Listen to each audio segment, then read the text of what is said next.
Halo saudara-saudara, kita kembali lagi bertemu dengan pembahasan yang sangat menarik tentang pilihan presiden. Berkembang berbagai spekulasi berdasar elektabilitas yang sudah dinyatakan oleh banyak lembaga survei. Satu calon presiden dan wakil presiden dikategorikan masuk pada kesempatan emas untuk dapat lolos. Kalau tidak satu putaran, ya dua putaran, ya tentu saja. Tapi mereka optimis bahwa satu putaran bisa.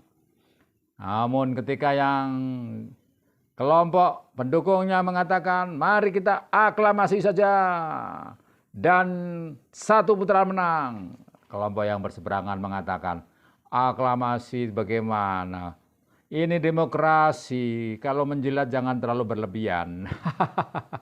Jadi mau apa saudara-saudara dengan demikian? Nah, aturan mainnya harus sampai selesai. Kenapa harus aklamasi? Ya sudah pilihan. Nah, kalau aklamasi itu berarti sudah musyawarah untuk mufakat. Nah, saudara, begitulah berbagai macam kemungkinan dapat terjadi. Bahkan salah satu partai yang dikatakan terseok-seok, meskipun dia adalah partai paling besar di dalam kontestasi ini selama elektabilitas dan selama masa kampanye, dikatakan dia, partai itu, akan hat-trick. Luar biasa. Seharusnya memang bisa hat-trick karena hal yang tidak diprediksi sebelumnya. Pada masa pemilu-pemilu yang sebelumnya dikatakan bahwa partai ini yang besar ini, yang mempunyai jago besar ini, yang kelihatannya menang ini dengan pendanaan besar ini, dulu dia agung-agungkan juga akan menang dalam satu putaran. Nah, karena memang pemainnya cuma dua pasangan.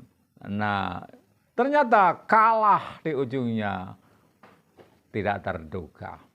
Demikian juga dalam debat capres, dikatakan ini anak ingusan yang tidak punya pengalaman ini pasti dia tidak berkutik untuk menghadapi profesor dan politikus yang berpengalaman. Ternyata dibekali oleh berbagai cara oleh para pendukungnya, bahkan dengan menghalalkan segala cara, cenderung begitu menurut banyak pengamat, bahkan dengan intimidasi. Bukan intimidasi ya, tetapi apa? Adalah kemampuan untuk menjatuhkan lawan dengan pertanyaan-pertanyaan yang sesungguhnya tidak patut untuk ditanyakan, tetapi diungkapkan. Karena memang tujuannya adalah apa? Menang dengan segala cara. Nah, untung para lawan pembicaraannya, lawan debatnya adalah orang-orang yang tidak diragukan lagi bahwa mereka juga profesor. Profesor terpancing untuk menghadapi semacam itu ya tentu akan jatuh ke profesornya. Dengan juga politikus yang sangat berpengalaman dengan jam terbang tinggi, terpancing emosi untuk hal itu ya tentu akan menjatuhkan. Dan ini dapat dibaca dengan sendirinya bahwa keprofesorannya tetap unggul dan kepolitikusannya tetap santai. Dia menghadapi dengan rendah hati. Bahwa ya dia tidak tahu itu apa itu pertanyaannya, pertanyaan yang tidak substansial, pertanyaan yang hafalan, pertanyaan singkatan ala anak-anak sekolah dasar. Nah, itu kira-kira akan menimbulkan berbagai macam pujian maupun cercaan dari dua kubu atau tiga kubu yang berbeda itu. Yang satu memuji setinggi langit, jagonya sudah mengeluarkan jurus-jurus jitu. Ternyata orang yang diremehkan akhirnya menunjukkan kemampuannya di dalam debat. Luar biasa bagus kemampuan pidatonya, kemampuan debatnya. Nah, sementara yang lain akan berbicara sebaliknya. Berlebihan, emosional, dan sungguh menunjukkan perangai yang tidak atau kurang terdidik. Nah, itu dalam konteks-konteks yang seharusnya muncul pertanyaan sesuai dengan topik atau temanya, tetapi ternyata tema yang diangkat jauh, bahkan baru sebetulnya akan muncul pada putaran debat yang akan datang. Dengan juga pertanyaan yang seharusnya tidak patut dipertanyakan karena ini adalah tataran konsep pemimpin negara, presiden dan wakil presiden. Jadi tatarannya konsep, tatarannya gagasan, bukan tataran hafalan, pertanyaan hafalan. Ala anak SD zaman dulu saya diberi singkatan, diberi pertanyaan. Singkatan dari apakah P4? Ya tentu saja anak SD setiap hari menghafalkan. Lantas dengan lantang dulu teman-teman seluruhnya berkata, pedoman penghayatan dan pengamalan Pancasila 100. Masa begitu? Masa begitu tataran pemimpin negara tentang wawasan, jangkauan, pandangan, kepemimpinan, kematangan emosional, kematangan kepribadian, dan gagasan yang cemerlang, ide-ide memberi solusi, pengertian yang mendalam, hakikat dipenuhi, substansi dipenuhi, dan berbagai hal yang menunjukkan kebutuhan kepemimpinan. Bukan sekedar masalah-masalah teknis. Tetapi ini pun akan menjadi polemik yang berkepanjangan dengan perbedaan antara satu pendapat dengan pendapat yang lain, tergantung di mana pihak yang dibelanya. Atau dengan kata lain apa? Sopo sing bayar, siapa yang membayar? Maju tak gentar membela yang bayar. Ya begitulah kira-kira. Bukan seperti zaman dulu lagi ketika kita berjuang mengangkat senjata dan mengusir penjajah dengan slogan merdeka atau mati.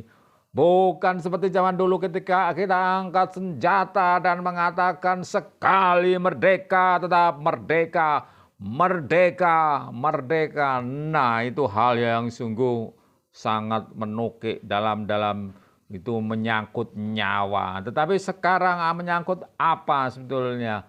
Para kontestan berebut hanya untuk menang, itu hanya bersaing dengan sesama bangsa sendiri dan mengeluarkan segala jurus yang menjauh dari norma-norma kepatutan. Nah itulah saudara-saudara, itu pertanyaan. Tetapi pertanyaan saja, silakan Anda menjawabnya. Dan ini konten bukan untuk membela siapa yang bayar atau yang bagaimana. Inilah konten pencerahan, mencerdaskan ke depan bangsa bahwa di sini ada yang dinamakan sejarah, dan sejarah itu betul-betul tidak diduga sama sekali. Kalau dulu dinyatakan bahwa akan secara linier berubah satu sama lain dan seterusnya akan menimbulkan keberlanjutan dan keberlangsungkan yang tiada henti, tetapi ternyata kenyataannya banyak sekali kontradiksi muncul, hal baru muncul yang sebelumnya tidak pernah diduga sama sekali muncul.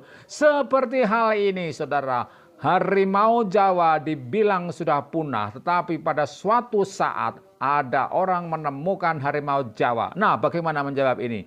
Lantas ada perbedaan antara harimau Jawa dengan harimau Sumatera. Apakah hanya cukup itu? Ternyata ada lagi yang disebut dengan harimau Malaya. Sehingga kita mengenal grup sepak bola kesebelasan dari Malaysia disebut sebagai harimau Malaya. Nah, dan sekarang lagi saudara, istilah cinta misalnya dikenal sebagai istilah dari orang Indonesia.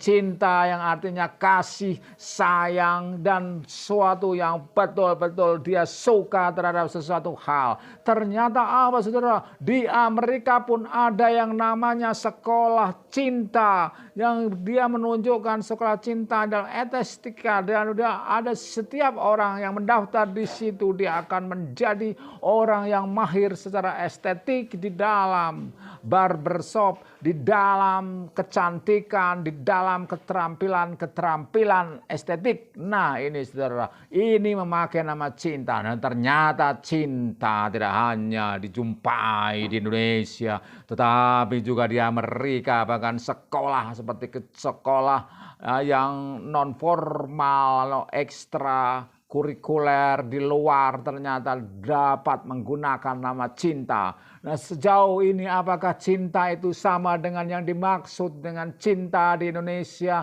yang identik dengan love, yang dengan eros, cinta sesama manusia yang lawan jenis dalam cinta asmara, atau cinta yang lain, cinta sebagai hobi, cinta sebagai suatu perwujudan yang sangat menyukai sesuatu hal dan dia akan menunjukkan kesetiaan sebagai bukti cintanya dan pengorbanan yang dilakukannya, atau bagaimana? Semua itu sebagai ilustrasi pembanding tentang perubahan-perubahan yang dapat terjadi dan yang kita tidak pernah duga sebelumnya ternyata dapat terjadi, yang segala sesuatu yang kita anggap sudah fix dan paten dan mungkin tidak ada di tempat lain ternyata itu ada di tempat lain, dan itulah yang namanya sebagai perjalanan. Adalah kebetulan. Dia adalah sejarah panjang dengan kebetulan yang muncul sebagai kontradiksi setiap zaman. Sejarah yang mempunyai panggilannya, masalahnya sendiri. Kita juga melihat contoh bagaimana seorang pemimpin negara yang dulu dielulukan sebagai yang sederhana, yang setia pada rakyat, yang peduli pada rakyat, yang setia sebagai kader partai yang membesarkannya dengan harapan dia akan menjadi seorang yang monumental dalam kepemimpinan bangsa ini. Setelah hampir 10 tahun selesai masa kepemimpinannya, ternyata sikapnya jauh berbeda dari yang diharapkan oleh para pemujanya, oleh para pendukungnya. Ternyata hal itu di luar dugaan. Ternyata apakah ini sebuah kebetulan atau direncanakan? Kita tidak pernah tahu. Yang tahu hanya yang bersangkutan. Demikian juga tentang debat capres. Kita tidak pernah tahu. Yang tahu hanya yang bersangkutan. Demikian juga dengan berbagai survei elektabilitas, kita tidak pernah tahu apakah itu dibayar atau tidak yang sesuai dengan keinginan sehingga mengikuti apa yang dimau oleh pembayarnya. Kita tidak pernah tahu, tetapi yang tahu adalah yang bersangkutan. Tetapi meskipun begitu kita mempunyai kepekaan, ada yang disebut sebagai penanda dan petanda, yang berarti itulah tanda-tanda yang dapat kita tangkap sebagai suatu fenomena. Fenomena yang menunjukkan sesuatu mempunyai makna dan keberadaan tertentu dengan eksistensinya. Kita hanya tahu dari tanda-tandanya. Sehingga kita tahu dalam Pilpres ini bermasalah ketika MK meloloskan aturan baru, bahkan memberi aturan baru. Kita tidak pernah tahu bagaimana sesungguhnya keterlibatan pihak luar yang mempengaruhi, yang mengintervensinya. Tetapi meskipun kita tidak tahu, akal, budi, dan logika kita mengetahui dengan jelas itu adalah tanda-tanda. Dan tanda-tanda itu tidak pasti ada. Dan hati nurani dapat menilainya. Dan semua kepekaan kita secara intuitif dapat menilainya.